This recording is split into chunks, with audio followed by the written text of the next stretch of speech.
स्वामी विवेकानंद जी ने कुछ ऐसी बातें बताई है समय को लेकर कि इसे जानना बहुत जरूरी है। उनका कहना है कि हमारी जिंदगी में लक्ष्य का होना बहुत जरूरी है। वो कहते हैं जब तक तुम एक लक्ष्य निर्धारित नहीं कर लेते तब तक आपका मन तरह तरह की विचारों में उलझा रहेगा। इसलिए अपने मन में एक लक्ष्य को इस तरह से उतार लो कि उसके बाद उस लक्ष्य से जरूरी कुछ भी नहीं। मैं आज उनके बताए कुछ ऐसी बातें बताऊंगा जो ये हमारे जीवन में बहुत मायने रखता है। एक बार स्वामी जी उनके गुरु रामकृष्ण परमहंस के साथ कहीं जा रहे थे। तभी रास्ते में उन्हें एक आदमी दिखाई जाता है जो पत्थर पे कुछ बना रहा होता है। तभी रामकृष्ण परमहंस जी की नजर उस आदमी पे पड़ जाती है तो रामकृष्ण परमहंस जी उनसे पूछते हैं, तुम इस पत्थर पे क्या बना रहे हो? तो व्यक्ति ने जवाब देते हुए कहा कि मैं एक राजा की तस्वीर के रूप में मूर्ति बना रहा हूँ। तो रामकृष्ण परमहंस जी कहते हैं, ना तो तुम्हारे पास उस मूर्ति को बनाने के लिए ना ही कोई तस्वीर है ना कोई मूर्ति, उसके बाद भी तुम उस राजा की मूर्ति को बना लोगे?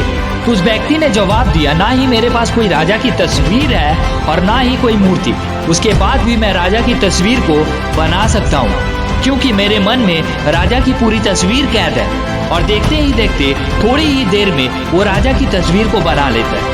और रामकृष्ण परमहंस देखते रह जाते हैं। उनके कई सवालों की उनको जवाब भी मिल जाता है कि कोई भी इंसान अपनी जिंदगी में कुछ करना चाहता हो तो उस काम की, उस लक्ष्य की तस्वीर को अपने दिमाग में होना बहुत जरूरी है।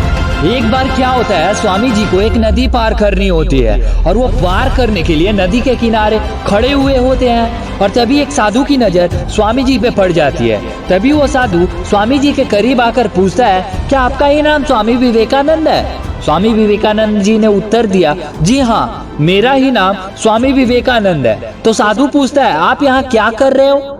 तो स्वामी जी ने कहा, मुझे यह नदी पार करनी है इसलिए मैं नाव का इंतजार कर रहा हूँ। तभी साधु ने कहा, आप इतने बड़े इंसान हैं, कई सारे लोग आपसे इंस्पायर होते हैं और आप एक नदी पार नहीं कर सकते? देखिए मैं दिखाता हूँ आपको ये नदी पार करके। और वो साधु पानी पे चलते हुए नदी को पार कर जाता है और आ भी जाता है। स्वामी जी के पास आकर बोलता है, देखिए मेरे पास कितनी शक्तियाँ है, कितना जादू है, कितना टैलेंट है, ये सब होने के बाद भी मुझे कोई नहीं जानता। और आपके पास ना ही कोई टैलेंट है और ना ही कोई ज्ञान और ना ही शक्तियाँ, उसके बावजूद भी आपको सब जानता है। उसके बाद स्वामी जी उस साधु के बात को सुनकर मुस्कुरा देते हैं और साधु से पूछते हैं, तुम्हें ये कला सीखने में कितना टाइम लगा?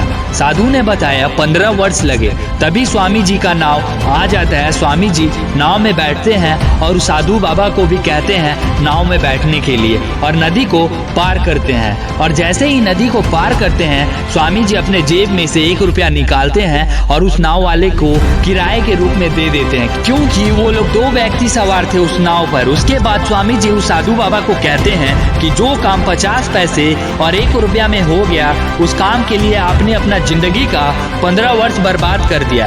अगर यही 15 साल तुम देश की भलाई में लगाते तो तुम्हें भी पूरी दुनिया जानती और मैं यही किया, इसलिए मुझे दुनिया, पूरी समाज के लोग मुझे जानते हैं और तुमको कोई नहीं जानता। उसके बाद स्वामी जी ने साधु से कहते हैं कि तुम्हारे तरह कई व्यक्ति अपना टाइम को ऐसे ही बर्बाद कर देते हैं जिनका उनकी जिंदगी में कोई मतलब नहीं, इसलिए अपनी टाइम को ऐसी जगह पर लगाओ जहाँ पे उसका कोई मतलब निकले।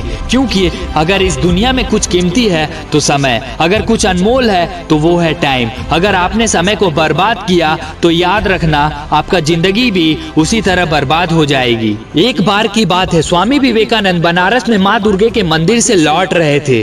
तभी रास्ते में बंदरों का एक झुंड उन्हें घेर लिया। स्वामी जी के हाथ में प्रसाद थी जिसे बंदरों ने छीनने का प्रयास कर रहे थे।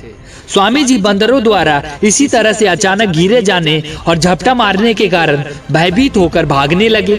बंदर भी उनके पीछे भागने लगे। बंदरों ने उनका पीछा नहीं छोड़ा। तभी पास में खड़े एक बुजुर्ग सन्यासी ने हंसते हुए विवेकानंद से कहा, रुको, डरो मत, उनका सामना करो और देखो क्या होता है। तुम जितना भागोगे वो तुम्हें उतना भगाएंगे। सन्यासी की बात सुनकर वो फौरन पलटे और बंदरों की तरफ दृढ़ता से बढ़ने लगे। ये देखकर बंदर भी भयभीत होकर सभी एक एक कर वहां से भागने लगे। इस घटना से स्वामी जी को एक गंभीर सीख मिली, अगर तुम किसी भी बात से या किसी भी चीज से डर गए हो तो उससे भागो मत, पलटो और सामना करो। जब तक तुम डरोगे वो डर तुम्हें डराती रहेगी। जिस दिन जिस घड़ी से तुमने ठान लिया कि अब मुझे डरना नहीं है बल्कि इस डर का हमेशा के लिए त्यागना है, इस पे विजयी होना है, तो देखना आप एक दिन जरूर जीत हासिल करोगे। तो ये थी स्वामी विवेकानंद जी की कुछ कहानियां जो हमें ये सिखाती है कि जिंदगी में समय की कीमत क्या होती है, डर से कैसे जीता जाता है और समाज के हित के लिए और हमेशा देश की भलाई के लिए हमेशा तत्पर होना चाहिए। तो उम्मीद करता हूँ आपको ये वीडियो पसंद आई होगी। तो फिर मिलते हैं ऐसी ही अगली किसी कहानी में। तब तक के लिए जय हिंद, जय भारत।